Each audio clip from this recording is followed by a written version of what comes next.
Welcome to MEI. Today we have Dr. Jamal Abdallah as a speaker. Dr. Jamal is an academic visitor at Oxford University St. Anthony's College. And previously he used to work as a researcher and head of the Gulf Studies Unit at the Al Jazeera Center for Studies in Doha. And today he's going to talk about one of the most severe and perhaps surprising diplomatic crises of the past year, which is happening now between Qatar and some of the other GCC members. His presentation is entitled The Gulf Qatar Crisis, Causes, Implications, and Expected Scenarios. So, Dr. Jamal, I'll give you the field now, so please. Well, thank you very much. First of all, I would like to thank the Middle East Institute at NUS and for having me and for inviting me to take part of this event. The second thing I would like to mention here that I'm not Qatari, I'm not Saudi, I'm not Khaliji, by the way. So I will try, I'm academic, I'm researcher, so I will try to analyze the issue and to be objective and to not take part or party of this conflict or crisis. Thirdly, before starting also, these 3 weeks, last weeks, actually I took part of some events in 3 languages, in English, Arabic, and French. So maybe sometimes I will use word or term in Arabic or in French if I don't find the English word. So allow me that, please, and let's start. I will try to address the topic in 3 main axes. The first one is the origin of this conflict, the roots or the origin of this conflict. And secondly, we'll try to talk a little bit about the regional and international context in the region, the Gulf region. And finally, also, I'll try to suggest some scenarios or a way out of this crisis. At the same time, I would like to discuss the matter with you, so it's not a real formal talk just to discuss, because I believe that you are also experts and diplomats, maybe some of them, if you. So it's interesting also for me to hear from you. As we all know, actually, the crisis started officially on the 5th of June. And this date, 5th of June, it's a very important date in the Arab world. It's the date of An-Naksa, what's happened in 1967, the war between Arab and Israel. So what's happened in 5th or 5th of June 2017, it's second Naksa for the Arab world as well. But before that, maybe 2 or 3 weeks before that, I mean on 23rd of May, the crisis started by media war. We can say that when some declaration of Sheikh Tamim bin Hamad Al Thani, the Emir of State of Qatar, published or on the website of Qana, the Agence Presse of Qatar. And some news channel like Az Al Arabiya in Dubai and Sky News in Abu Dhabi took this declaration and analyzed it and invited some researchers and journalists to analyze this declaration. Qatar, after a few hours, because you know it was in the night, after a few hours declared that this declaration is not true. But Al Arabiya and Sky News and others continue. And in 5th of June, the diplomatic war started by cutting the diplomatic relationship between the fourth the four countries, Saudi Arabia, Bahrain, UAE, Egypt, and Qatar. To understand the crisis, actually, I believe we have to hit the door of history, because the reasons that Saudi Arabia and others mentioned, well, it's official reasons, and for a lot of researchers and experts, we cannot believe these reasons, because they said that the reasons related to that Qatar support or finance terrorist groups or extremist groups, and that Qatar has a very strong relations with Iran. Well, let's come back to 1995. In 1995, 27th of June 1995, Sheikh Hamad bin Khalifa Al Thani, the Emir father,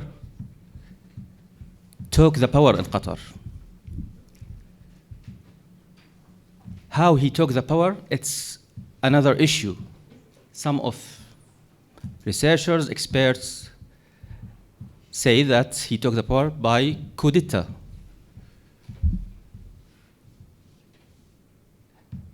This event was a very strong event in the region, because it's the first time in the region, in the new history, I can say, after 1971 and after 1972 even, this is the first time that leadership or governor in the region, Gulf region, take the power like in this way, coup d'etat. We know that in 1972, the father of Sheikh Hamad bin Khalifa also took the power by coup d'etat of his son, his cousin. So in 1995, almost of GCC states did not like this change in Qatar. And just a few months after that, in February 1996, some of Qatari tried to take the power and to bring it to Sheikh Khalifa. And they were supported by some GCC countries, especially United Arab Emirates and Saudi Arabia. And since that time, the Qatari, especially Sheikh Hamad bin Khalifa Al Thani, the Emir father, took this event like as mu'amara. Yes.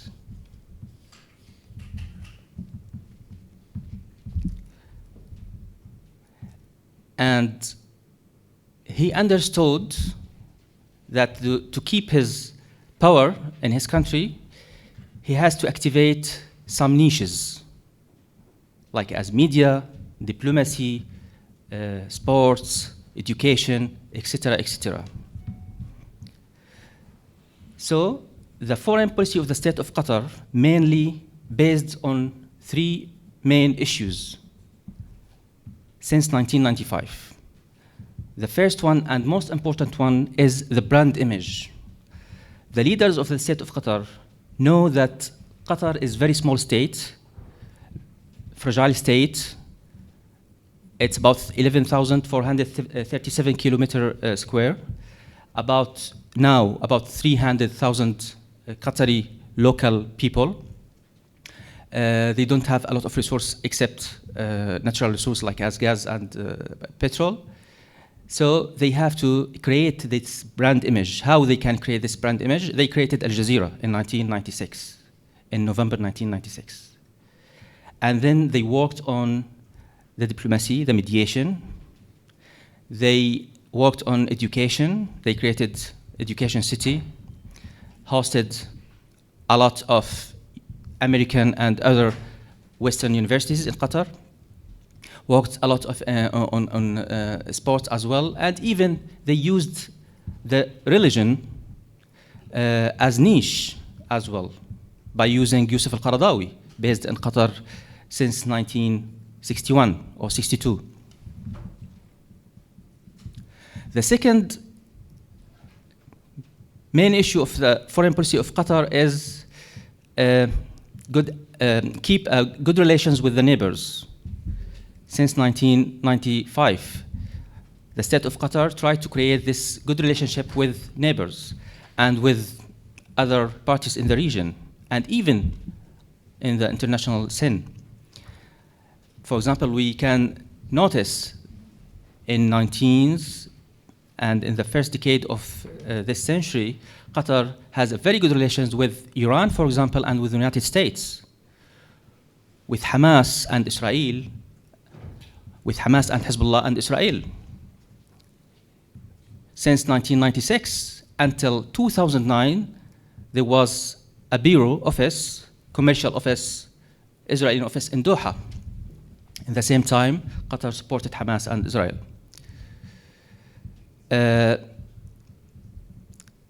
Thirdly, it's very important also, Qatar tried also to do this kind of balance of power in the region. Qatar knows that it's located between huge powers in the region, like as Iran, Iraq, and Saudi Arabia. So it works on creating the alliance with big powers, especially with the United States, France, and UK. So Qatar signed some of agreements with these three powers. So I believe that what happened on 5th of June, it's a kind of accumulation, actually. It's not came from now. So this is the real reason for this conflict or crisis. Qatar adopted an independent foreign policy and open foreign policy. Qatar was, as well as other small Gulf states, under the umbrella of the big sister Saudi Arabia until 1995. But since 1995, Qatar decided to go out of this umbrella and created its own independent and open foreign policy.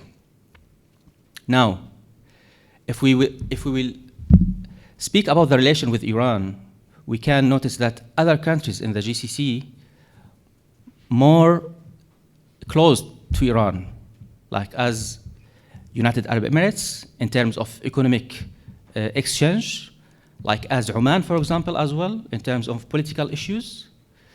We have to know in the Gulf region, we have 6 countries and we have 6 independent foreign policies. We don't have one foreign policy.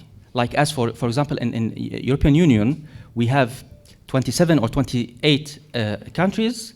We have 28 foreign policies, but we have same lines, and they respect, the European Union countries respect the main lines of the foreign policy of Europe. But in GCC states, we don't do that.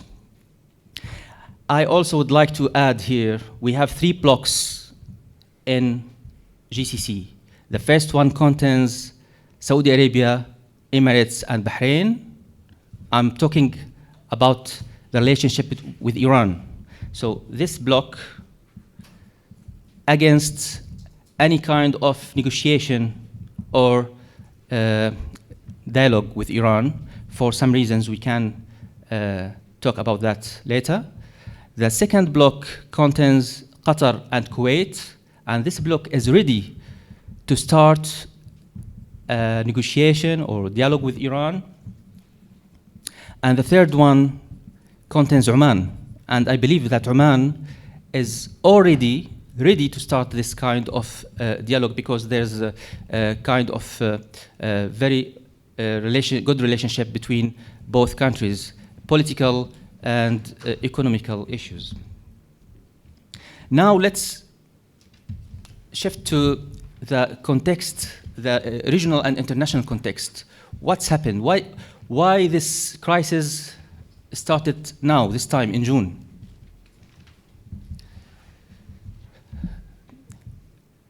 Since 2015, King Salman came to the power, and the young generation in Saudi Arabia arrived to the power as well. The two Muhammads, Mohammed bin Naif and Mohammed bin Salman. And we noticed that the decision now in Saudi Arabia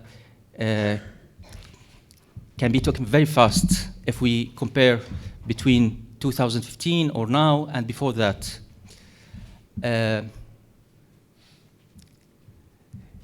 During the period from 2010-2011 until 2015, when the Arab revolution started in Tunisia, Egypt, Yemen, and even when this movement arrived to some countries in the Gulf, like Oman, Bahrain, Kuwait, a little bit, even in the eastern of Saudi Arabia, eastern province of Saudi Arabia. So we noticed that we have a vacuum in the Arab world. The big powers in the Arab world, Egypt, Saudi Arabia, Iraq, Syria, were very busy in their own internal issues. Egypt had two revolutions, or a revolution and coup d'etat. You can call it as you like. Syria also since 2011 has the civil war in Syria. Iraq since 2013 has its own problem since the war in Iraq. And even in Saudi Arabia, we had that time two main issues. The first one is the problem of succession, who will come after King Abdullah and who will be the crown prince, and etc., etc. And the second problem also the situation in the eastern of Saudi Arabia. We know the eastern of Saudi Arabia, Al-Qatif, Al-Awamiyya, Sihat, Tarut, etc. This area, almost of people living there, they are Shia, and they tried also to start this kind of movement when the Arab Spring started, when Arab Spring arrived to Bahrain in March 2011. So Qatar, as well as other small states in the Gulf, like as United Arab Emirates, played a very big role that time. And if you come back to the YouTube during this period, you can notice that Sheikh Hamad bin Jassim bin Jaber Al Thani, who was the Prime Minister in Qatar and Minister of Foreign Affairs that time, he was very, very, very, very active, especially in the meeting with the Arab League, GCC, etc.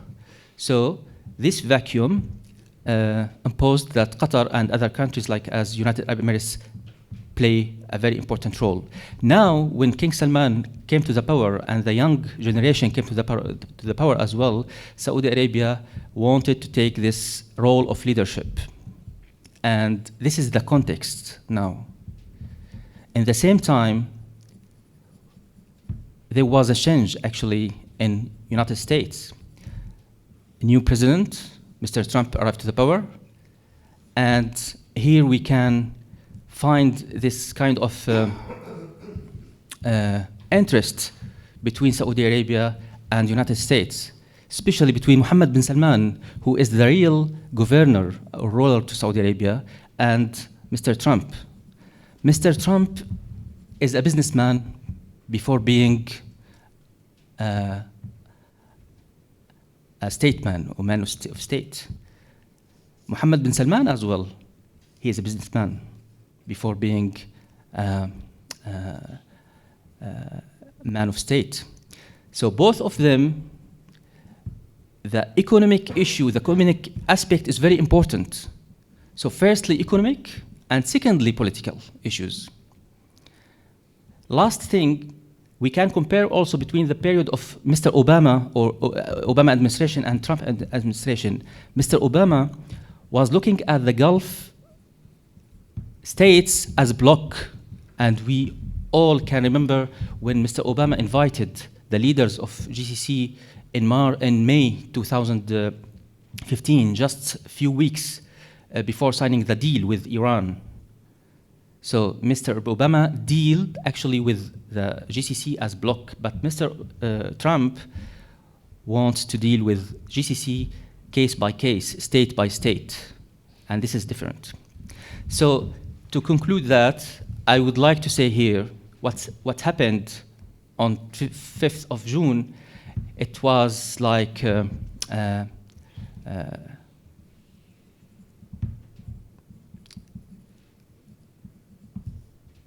willing of regional powers, especially Saudi Arabia and United Arab Emirates, with supporting of international powers like as United States to make change in the region.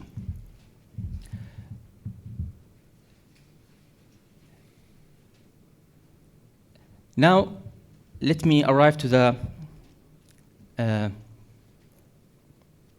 some scenarios to arrive to a way out of this crisis, because we know that these 4 countries presented actually a list of demand of the dictations to Qatar, contains about 13 items.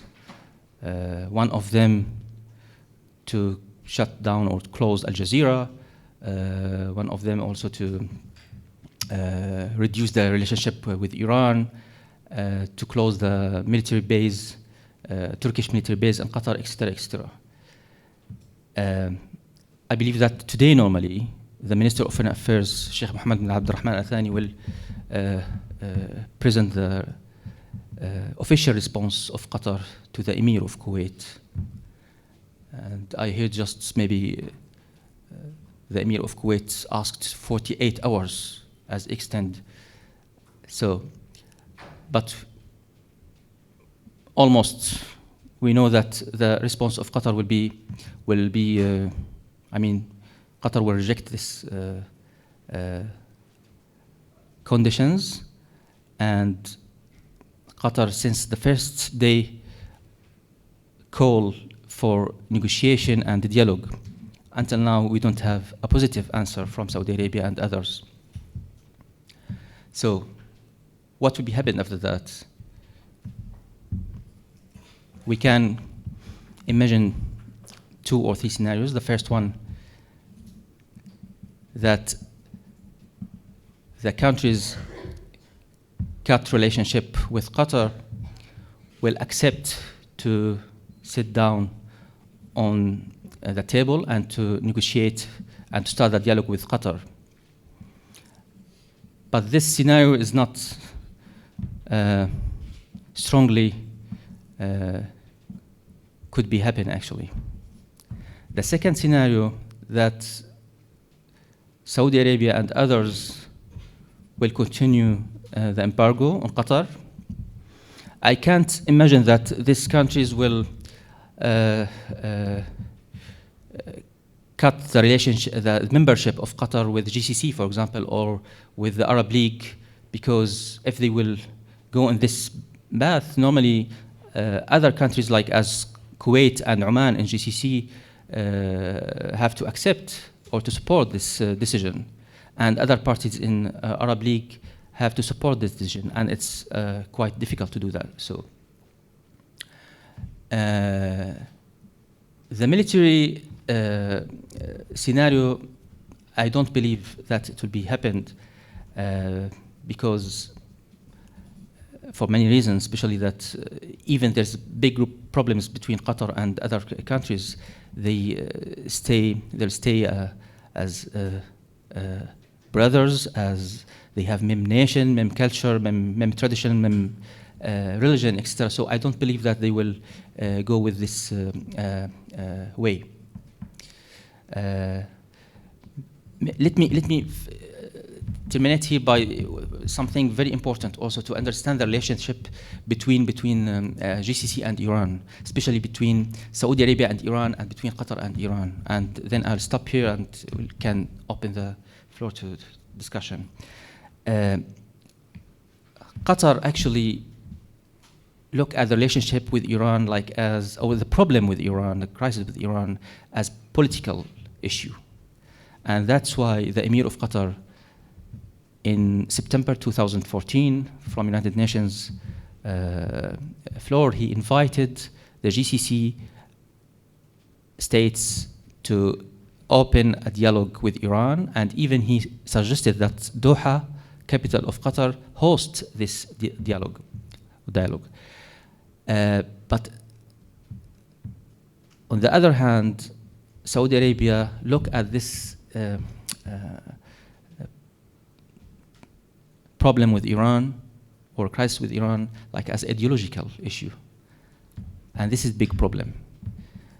And I can understand also the position of Saudi Arabia, because when I was in Saudi Arabia last January and I met some people there to discuss some issues on the foreign policy of Saudi Arabia, they told me that, Jamal, we cannot trust Iranian people because in Iran we have three levels. We have political level, we have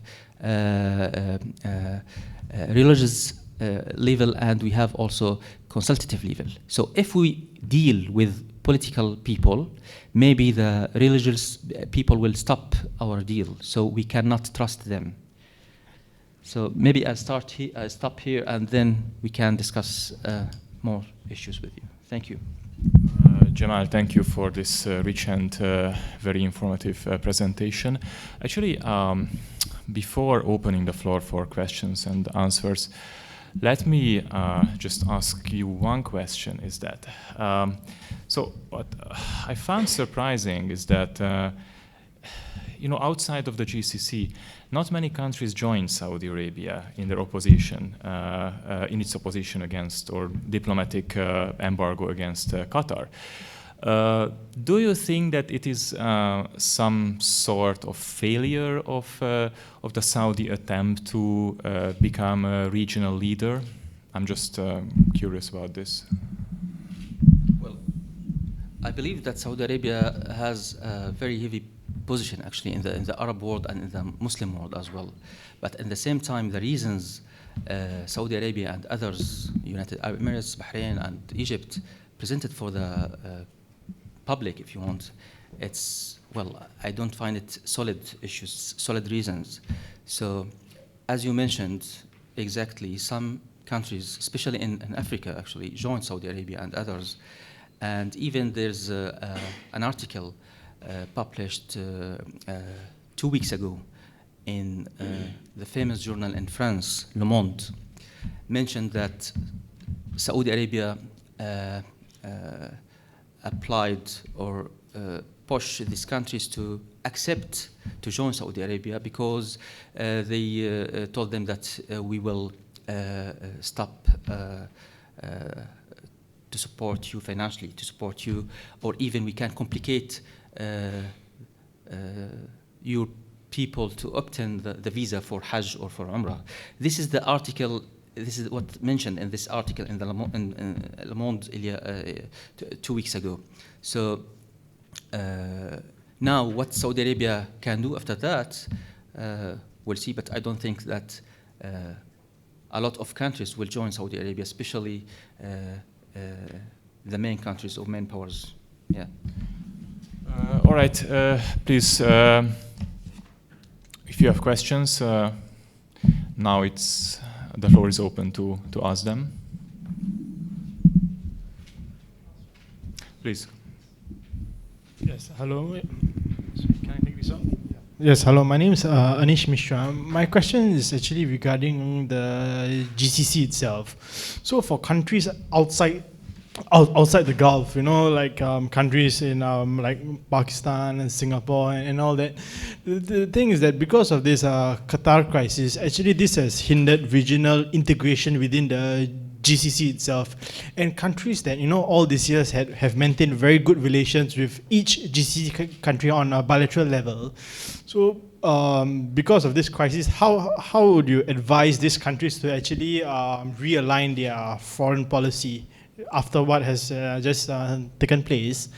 And we talk about Saudi and Iran conflict. For Saudi Arabia at the moment, who do you think is a greater is a greater rival, Iran or Israel? Because I think you should know about the arms deal involving Saudi Arabia and Israel, right?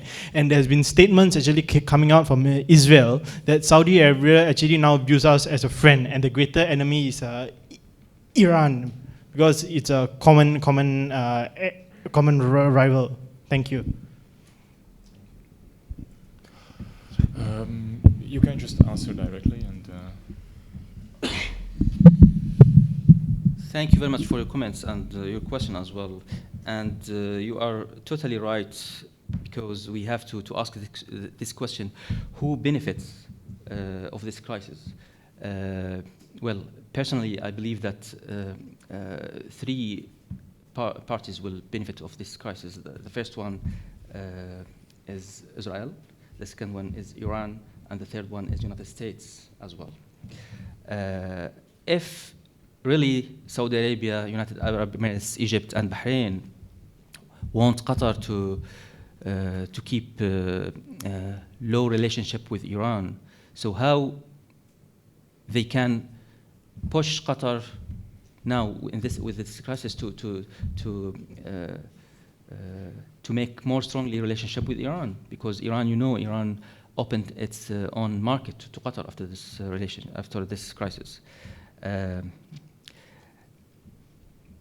Another issue, very important also, the new American administration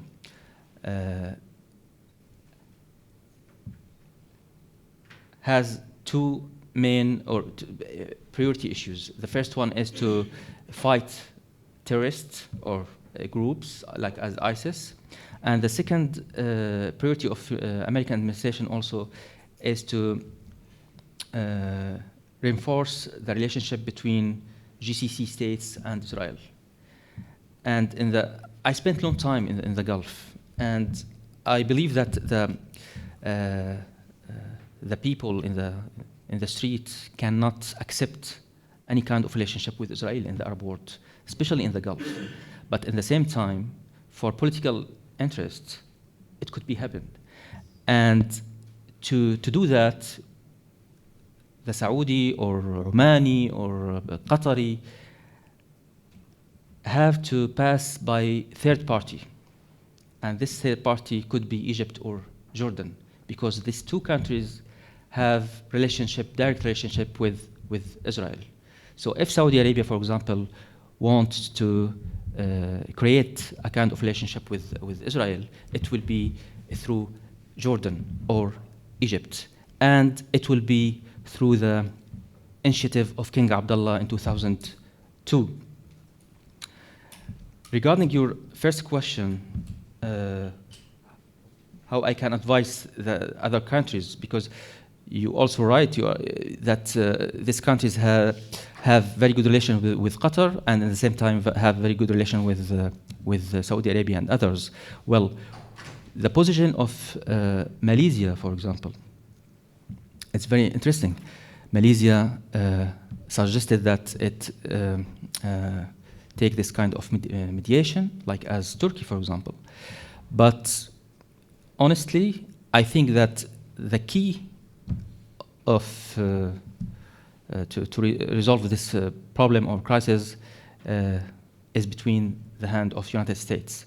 If United States wants to resolve the problem, it can do more and more, and even push all parties to find resolve the problem. The Kuwaiti position as mediator is very important, but unfortunately, until now, there's no positive outcomes. So hopefully, in the coming days or weeks, it could be fine.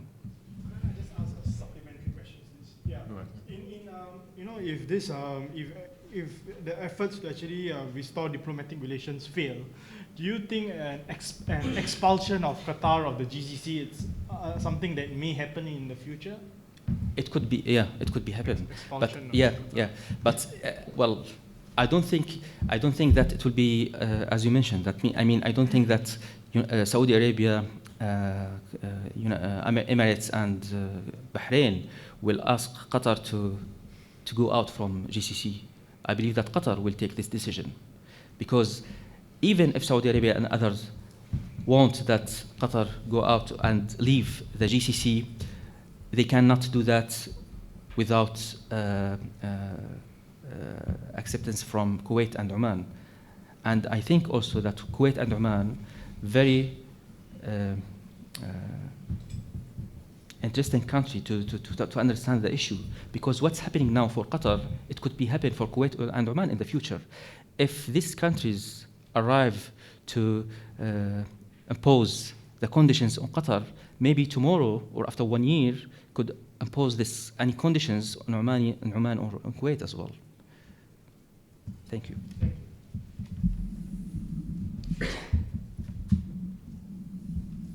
Yes, please, Toby. Thanks. Toby Dodge from the London School of Economics. I suppose I have two questions that follow on from your comments. The first is, what does this say about decision-making in Abu Dhabi and Riyadh, given that this crisis, you say, has emboldened Iran? So this seems to be very high-risk decision-making.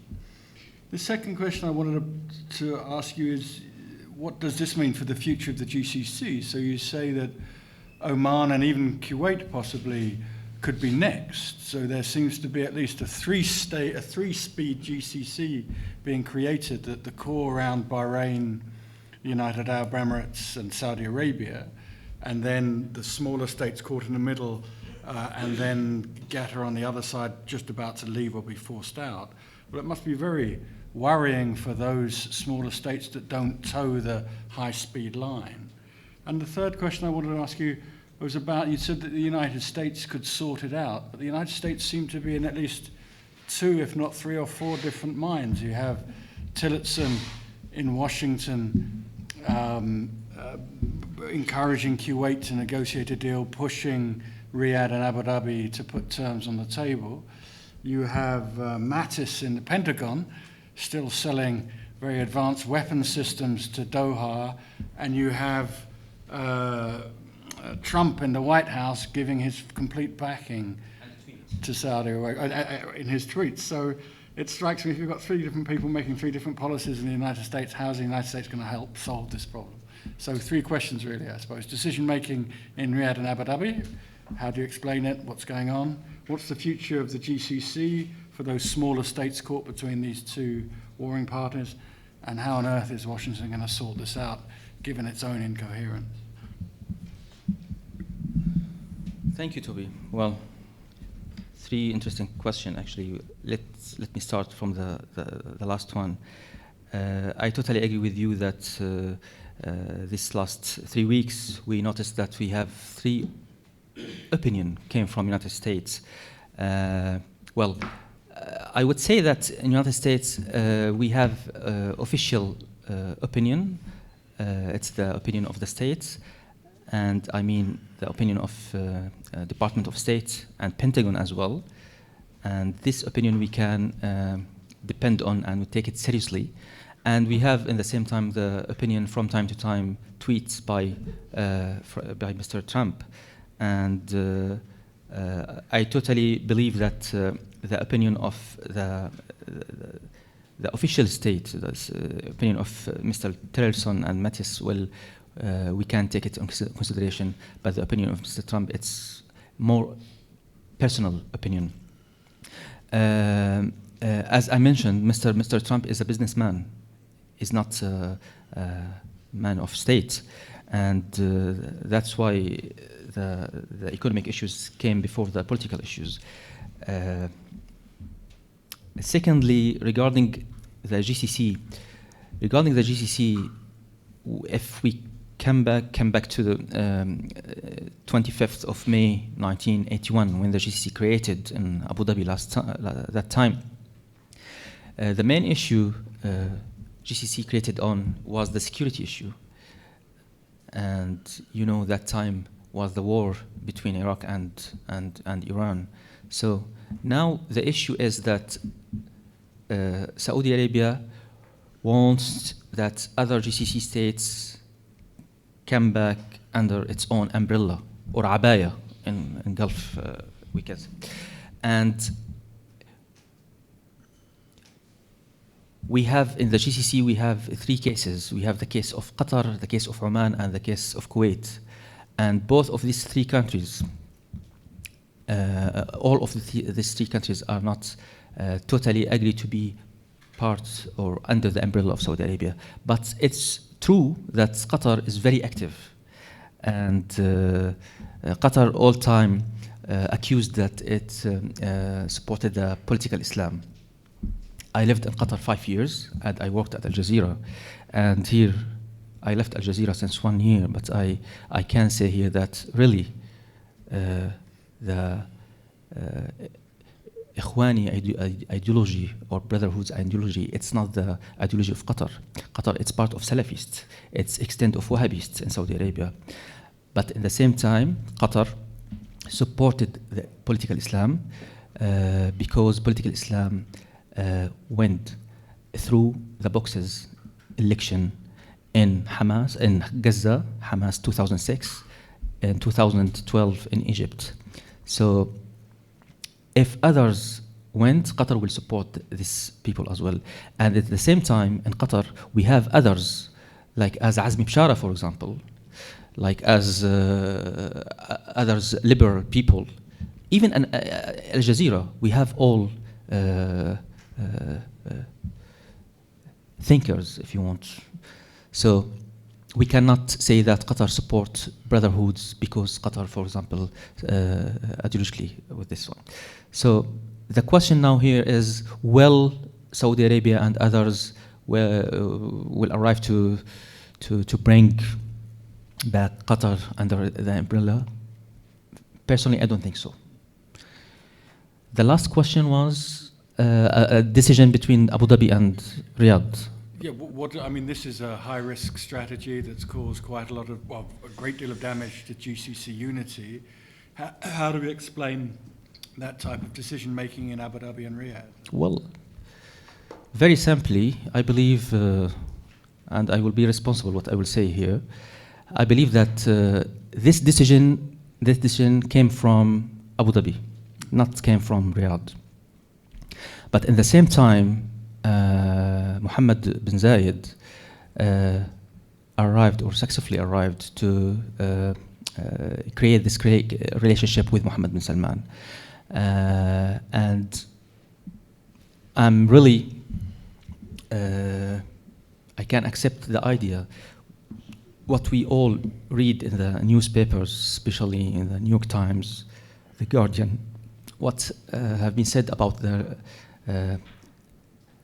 President of United Arab Emirates in Washington, D.C., and how United Arab Emirates can play a very important role in United States.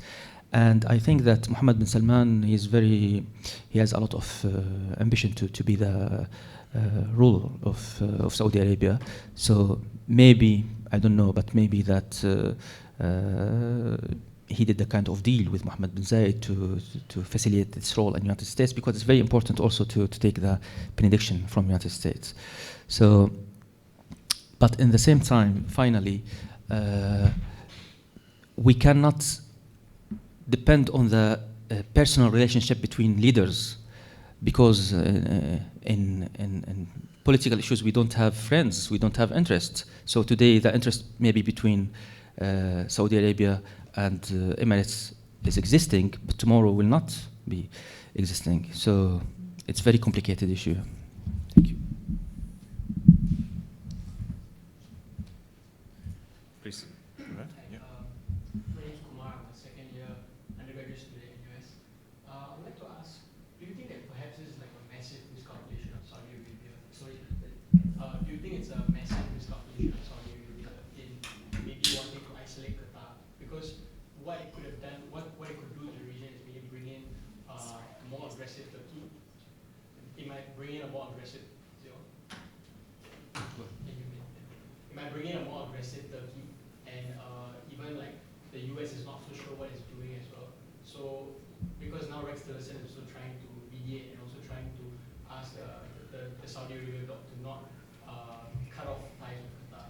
So do you think that it's destabilizing the region, bringing in more players, and in that sense it's quite a massive miscalculation? Well, what I believe that the actual or the current crisis, it's the extension of the crisis in 2014 actually, and the crisis in 2014 it was because that Qatar supports parties in Egypt, in Syria, in Libya, and at the same time Saudi Arabia and United Arab Emirates support other parties.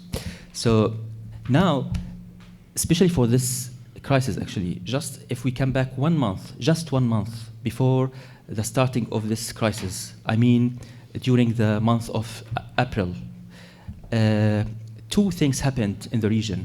The first one in Yemen, in south, and the second one in Libya. The first one in Yemen, the Emirati supported the idea that we can divide Yemen in 2 countries and come back to the borders of 1994, South Yemen and North Yemen. Qatar don't agree with this idea, and we can discover this through the covering of Al Jazeera that time. In the same time, what happened in Libya when some explosion took part in Egypt, and then the Egypt army bombarded actually in Libya. So, the same time, Qatar support parties in Libya, and Emirates support other parties in Libya. So what's happened outside reflects inside. That's why I believe this crisis happened now, just 2 days after Trump's visit to Saudi Arabia. That's mean Saudi Arabia and United Arab Emirates took the green light from United States and started. The question is, why now? Why they did not wait just after Ramadan? Because you know, Ramadan is a holy month for Muslim people, you know? And well, they took the decision soon and started the scenario.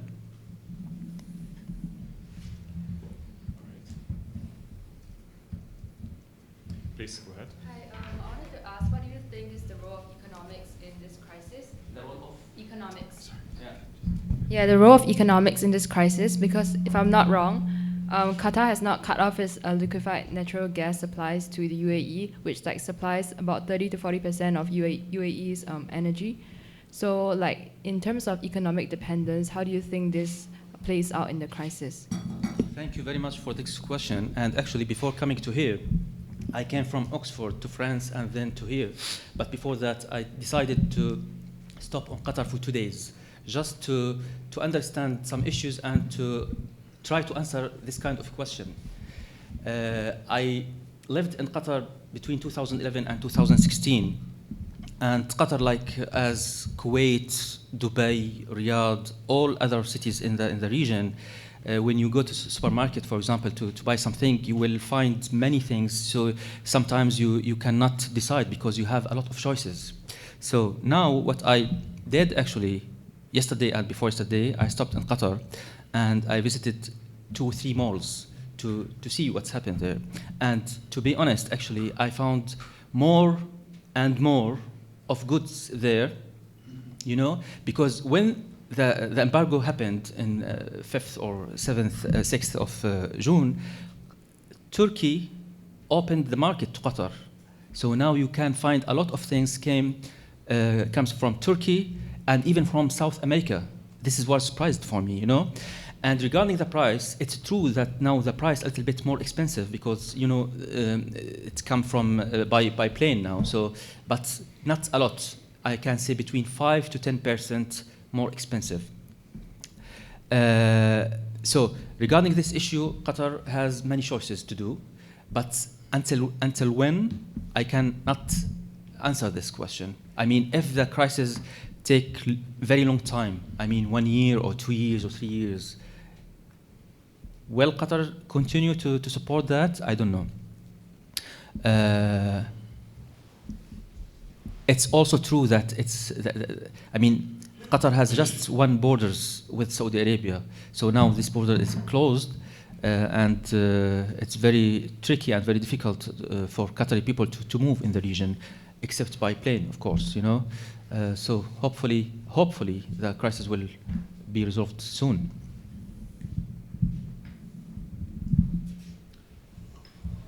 Political people, diplomatic people, no questions? Or comments, maybe? Comments, please. Go ahead, please. Go ahead. No, I don't have. We'd love to hear your opinion as well. I mean, it's, I know that, yeah, but your personal opinion, not official opinion, if you want. And Dr. Abdullah, I think to repeat, I think the question was obviously Abu Dhabi rely on certain amount of gas from Qatar. Do you foresee a scenario where things can get so bad that either they look to cut that off as well, or is that not possible? For the moment, no, because I'll be frank with you. I met one official person there, and I asked this question especially for the gas, because as we know, 30% of the gas of the electricity in Abu Dhabi or in UAE came from or supplied from the gas of Qatar. So the answer of this person, official person, told me that we don't want that people pay.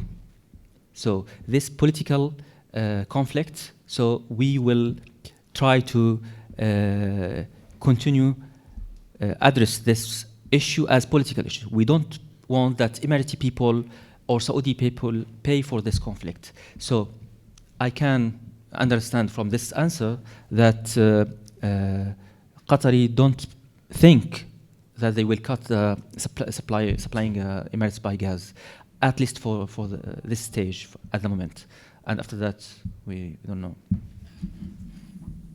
more questions? Jamal, let me ask you a question, actually. We didn't talk much about Turkey. So here, do you think that, Turkey quite openly stood by Qatar, and it supplies it with goods and increased the number of its soldiers who are stationed in Qatari soil. Would you see it as a prelude of a kind of Turkish-Saudi rivalry for the leadership of the Middle East?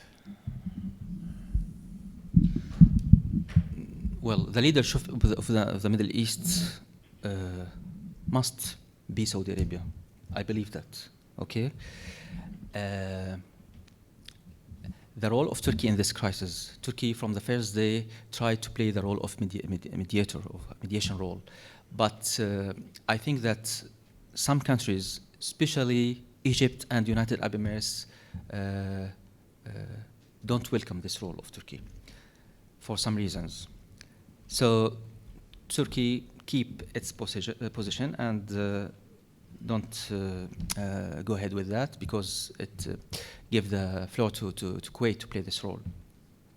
Regarding the defense agreement with Qatar, actually we know that this agreement has been signed in the summer of 2014, but until just 2 or 3 weeks ago, did not adopted by the parliament in Turkey. And it's true that I believe that Mr. Erdogan, the president of Turkey, adopted this agreement soon to give Qatar more protection sentiment, if you want, or feeling. But in the same time, I don't believe that Turkey could be in war with Saudi Arabia. It's really a scenario, it's a very far scenario. I couldn't believe that it would be happened. War, but kind of Cold War or rivalry. It's possible, Cold War, yeah, it's possible, but not a direct war, yeah. I'm very surprised to hear Dr. Abdullah. You mentioned that this action was basically initiated by Abu Dhabi because I go to that region very often. And, I can see that these questions about sanctions against Iran or the problem with Iran, I can see that during the last few years, a lot of things that relating to Iran are taking place in UAE, in particularly, say, Dubai, for example. So I'm a bit surprised that when you say that. Secondly, I want to ask you is that one of the main demand of the Saudi group is to ask Kuwait to reduce or withdraw the current so-called close relationship with Iran. Can Qatar afford? Because as we all know, Qatar's well-being is all from the gas. And the gas is coming from the same gas field. This side is Qatar. The same gas field on the other side is Iran. And I want to ask you one question that is, there is a almost long forgotten, especially by the world media, about this current war in Yemen. What is your personal view? How is it going to come to a close? Well, thank you very much. As I mentioned before I started actually my talk or presentation, I'm trying to be objective and I'm trying to be cool, but not cool in social terms or sense, but in political sense. As a researcher, actually, we can think about the political memory. As I mentioned, in 1995, something happened in the region. And just 1 year after that, in 1996, an tentative of coup d'etat also happened in Qatar, and it was supported by United Arab Emirates. And it's not secret. It's not mine, not me to say that. You can come back to a lot of reviews and books and so that. So this is the political memory. In the same time, we have problematic memory and we have also reconciliation memory. The problematic memory, it's the period of Sheikh Hamad bin Khalifa, 1995 until 2013. In this period, about 18 years, a lot of things happened.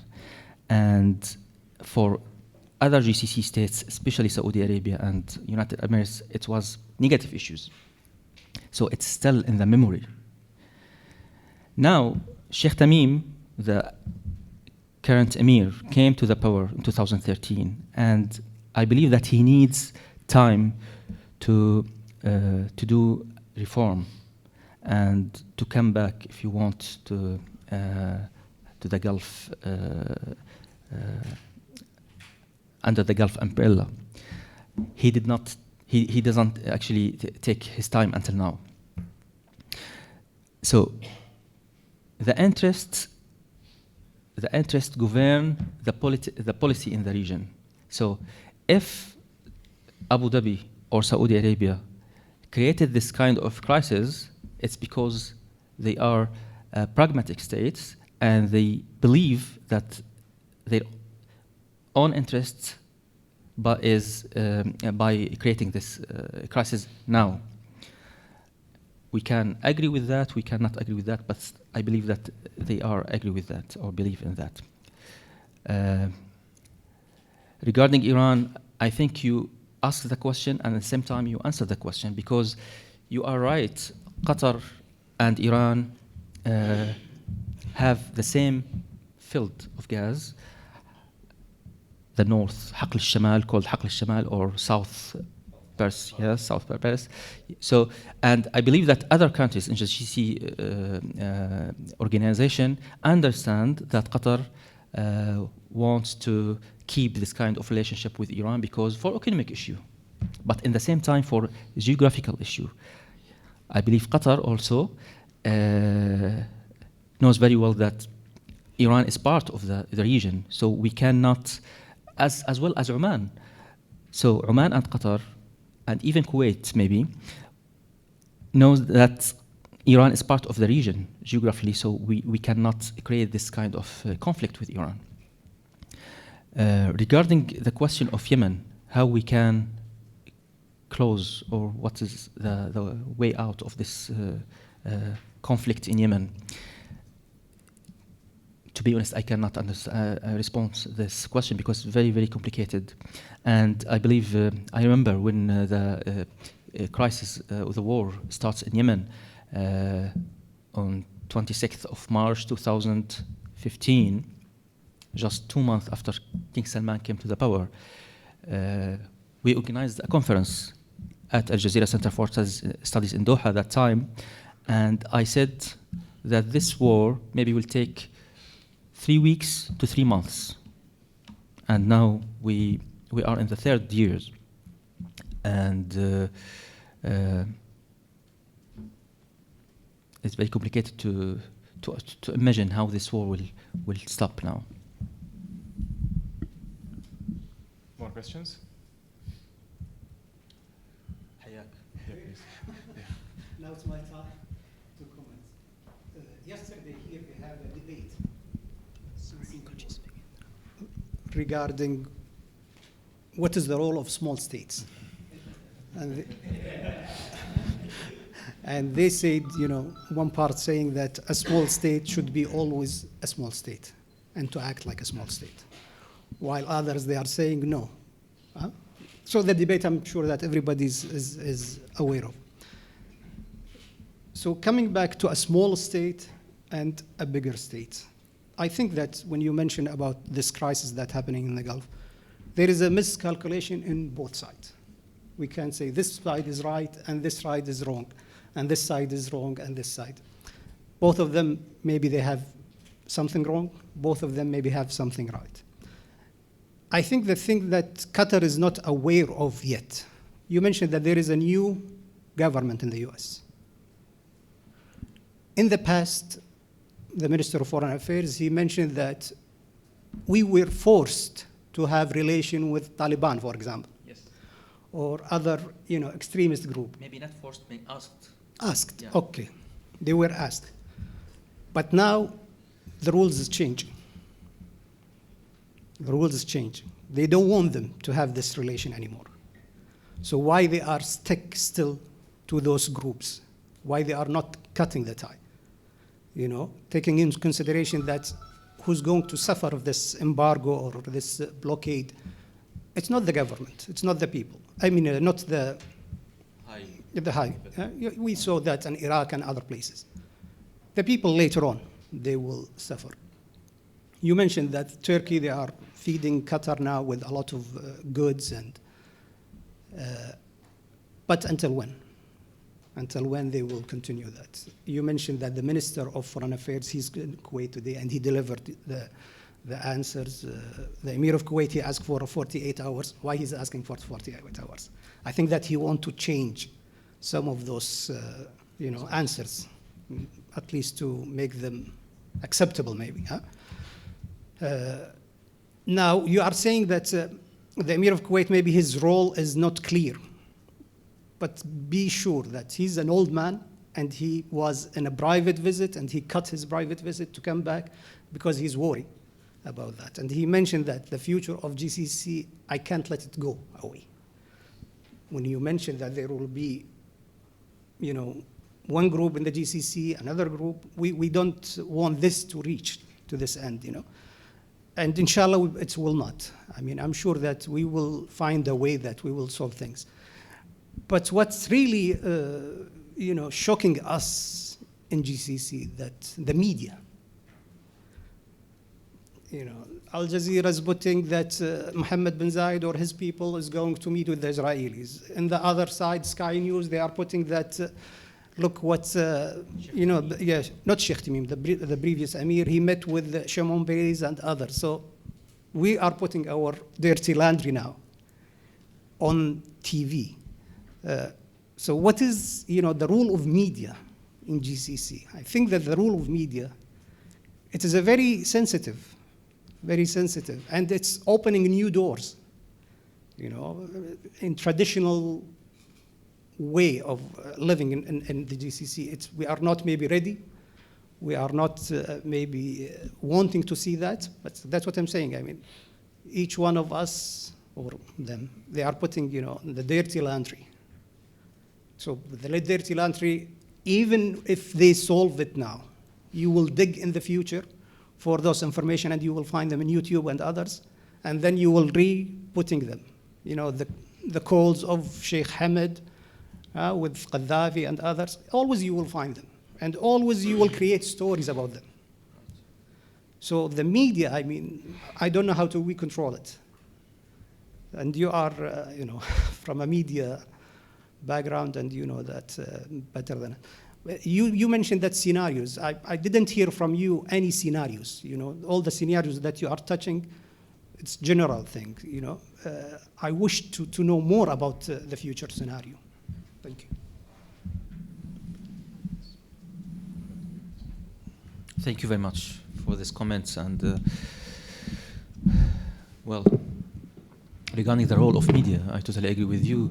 But you know, in the Arab world and maybe in the Gulf as well, the media role or the media is controlled by the power.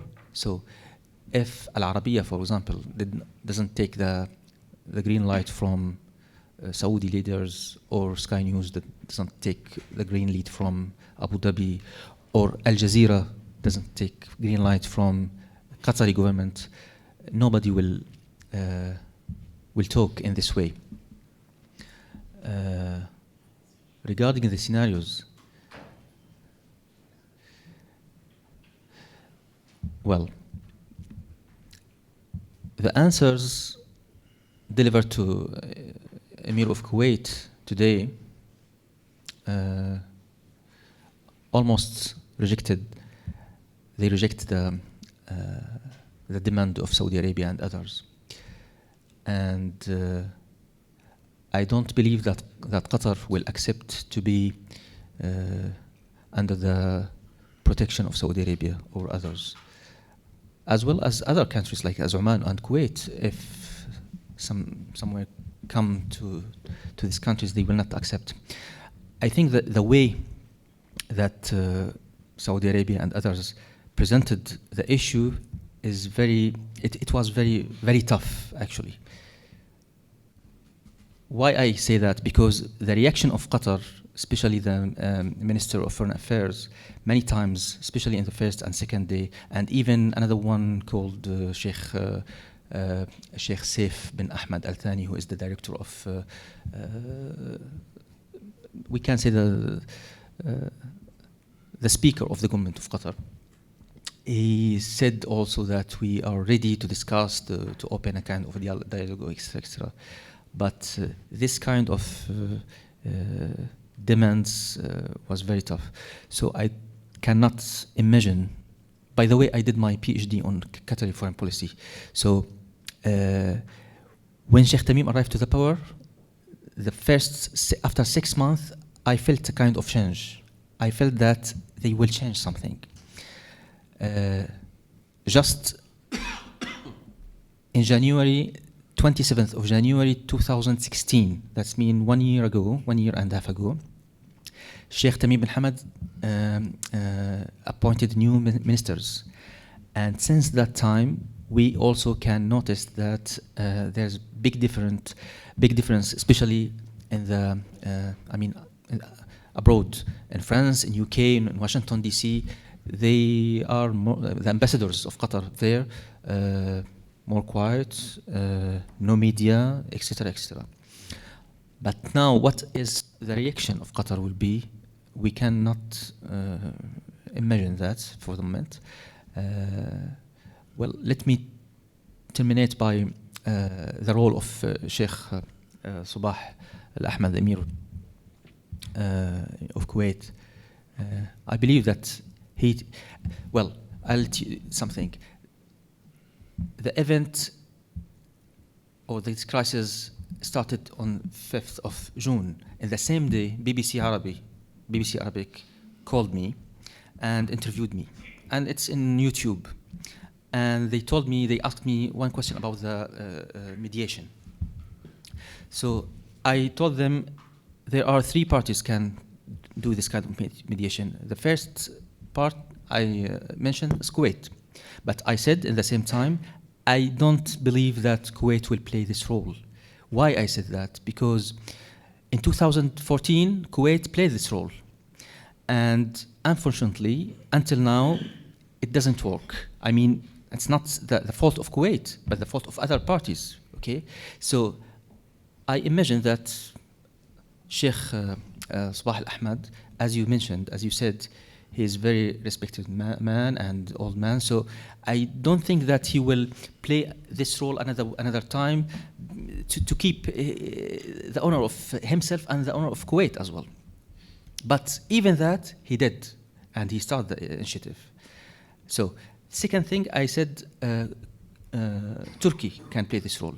But Turkey also, I added that some parties like as Egypt and United Arab Emirates will not accept Turkey. Third one and last one, United States. And until now, I believe that just United States can play big role to resolve this problem, with all the respect of the role of Kuwait. But United States, as big power, as the power has very good relationship with all countries, GCC states, can push on these countries to, because it's in own interest, United States, to keep the region calm and quiet. You know, more than 60% of reserve of energy in this region. So it's better for United States to keep this region quiet. In the same time, we have other version.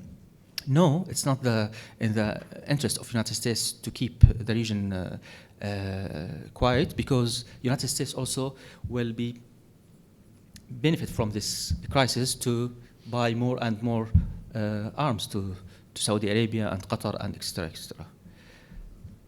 So what I can say here that this crisis will take time, and as in 2014 it took 8 months. I hope that this time it will not take this long time.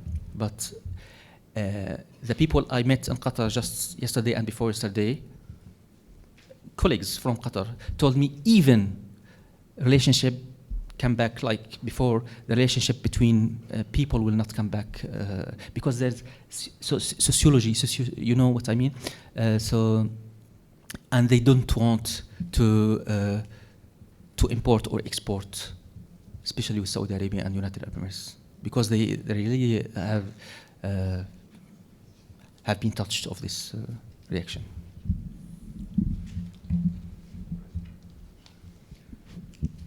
Oman, please.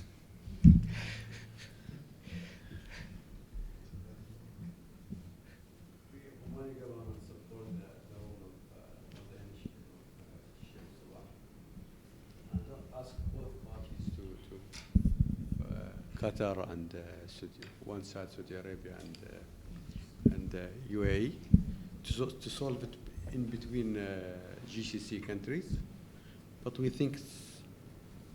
I think the role of Sabah Al-Ahmad Sheikh Sabah will not stop, but United States also will play a role in supporting the Sheikh Sabah Al-Ahmad, and we know this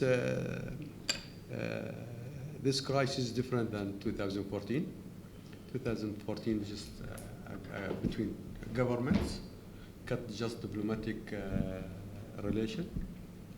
But this time it's worse. It's the first time it's happened in GCC. As Dr. Jamal said, it will affect, unfortunately, the people and the relation between people in both sides. For I think so, maybe Sheikh Sabah Al-Ahmad will play an important role to make this crisis to be solved, to take not a long time like last time, 6-8 months, might be, I think in few months it will be solved. This is for the benefit of both sides, and I think who can play a big role in finish this crisis will be Saudi Arabia. And I think we might hear a good news coming from Saudi Arabia. United Arab Emirates, they are taking a hard line, unfortunately. By the way, when I was in Doha yesterday, the hotel, I was there, it's full actually. I was surprised because it's summer and normally almost of people in the summer leave actually Qatar, but a lot of Kuwaiti and Omani came to spend the Eid vacation, and I think they have options to visit Qatar, and I really felt that the Qatari people have a lot of very nice feeling for Kuwaiti and Omani, not in terms of official opinion, but in terms of between people, you know. So they felt that Omani and Kuwaiti people support Qatari very strongly. Please. Hi, I'm Hanisa. I'm a PhD candidate at the University of Chicago. My question is really regarding the role of the U.S.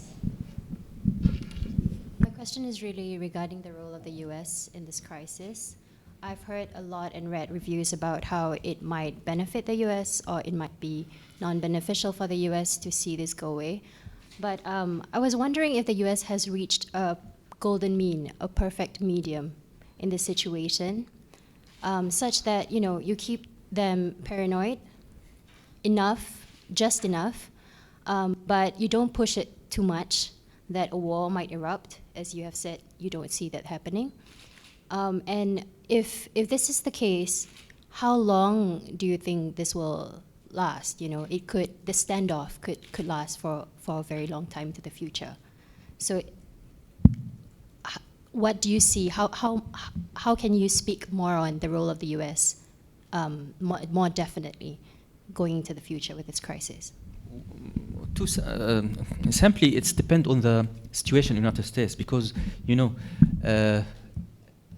there's some talk that maybe there's something happened in the United States. The question is, will Mr. Trump continue or not? Yeah, this is a very important question, you know, and this question is asked in the United States.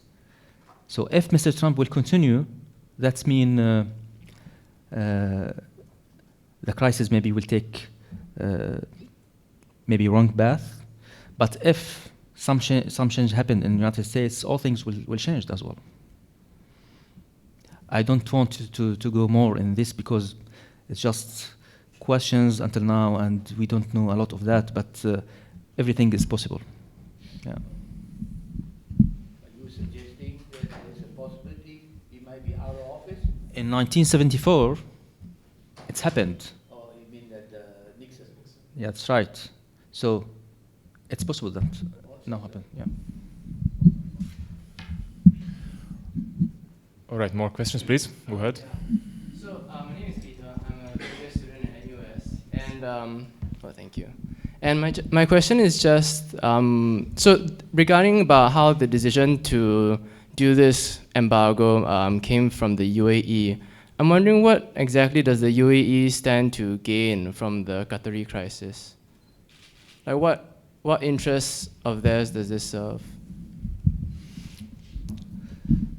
This decision of embargo came now from coalition, led by Saudi Arabia, okay?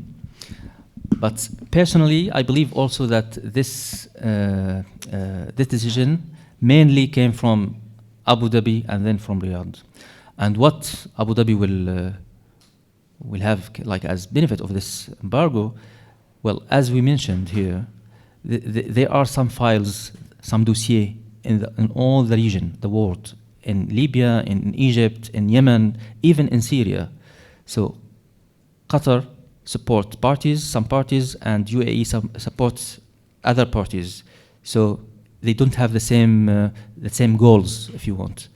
So now in creating this crisis, or the goal of this crisis, that Qatar accept the conditions of Saudi Arabia, Egypt, United Arab Emirates, and Bahrain, etc.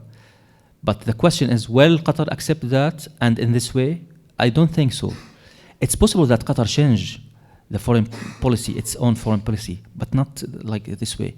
Even imagine you in your family, you know, you have other brothers, and your other brothers more stronger than you.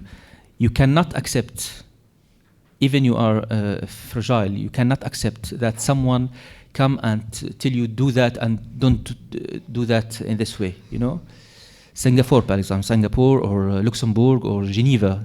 Let's take Geneva, let's take Switzerland. It's a very small state. And Switzerland, the border of Switzerland, just big countries, borders, France, Germany, Autriche, Italy, Autriche, etc. So nobody talk with Switzerland now, but imagine tomorrow Switzerland decide to take a decision against the agenda of France, for example, or Germany. If Germany and France take the role of the policeman in the region and try to impose its condition on Switzerland, do you think that Switzerland will accept? I don't think so. Even its small state, even its peaceful state, the way you can talk or deal with this kinds of, it's not the same. Please, go ahead.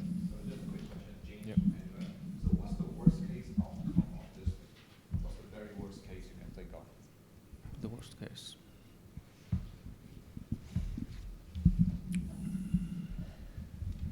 Why you did not ask about the best? I'm just curious. I mean, you know, historically, Saudi Arabia in 1800s have invaded Qatar, right?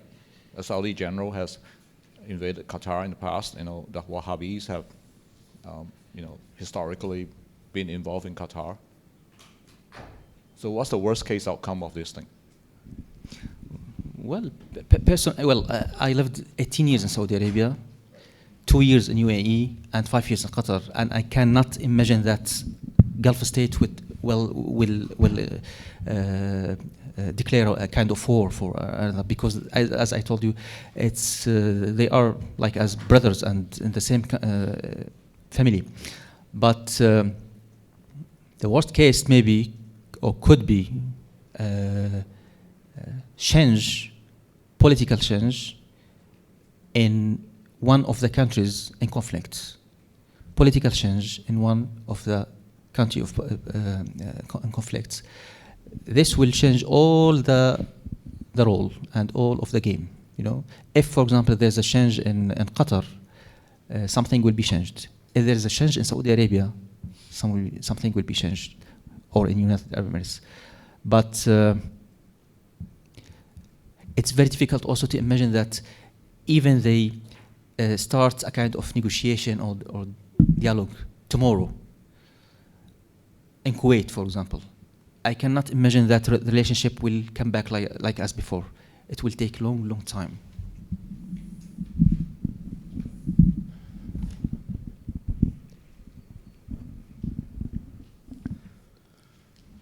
All right. No more questions?